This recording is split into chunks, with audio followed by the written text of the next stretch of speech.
मित्रों, एक बात हमको समझ लेनी चाहिए कि यह सरकार जो बनी थी, यह सरकार चुनाव के दौरान हम जब आए थे तो प्रधानमंत्री जी ने कहा था ऊपर नरेंद्र नीचे देवेंद्र, और इस बात को लेकर के हम आगे बढ़े थे।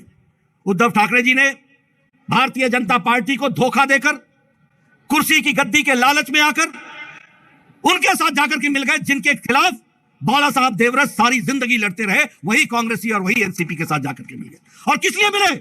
कुर्सी के खातिर विचारों का बलिदान दे दिया, वैचारिक पृष्ठभूमि को भूल गए।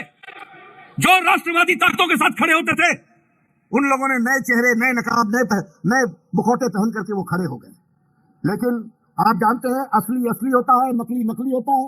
नकली रह गया, असली वापस आ गया, और भारतीय जनता पार्टी के साथ मिलकर के फिर से राष्ट्रवादी तरीके से सरकार बनी। और यह सरकार विकास के लिए बनी है। यह सरकार सबका साथ, सबका विकास, सबका विश्वास, सबका प्रयास के लिए बनी। और मैं पूछना चाहता हूं, कौन सी मजबूरी थी उद्धव ठाकरे जी को कि पालघर के साधुओं की हत्या, जो निर्मम हत्या हुई थी, उसके केस को सीबीआई को देने में कौन रुकावट आ गई थी? किसने रुकावट दी थी?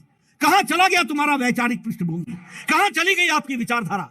अरे सत्ता के पीछे इतने मिट गए, इतने समाप्त हो गए, इतने छोटे हो गए, कहां ले जा रहे थे महाराष्ट्र को?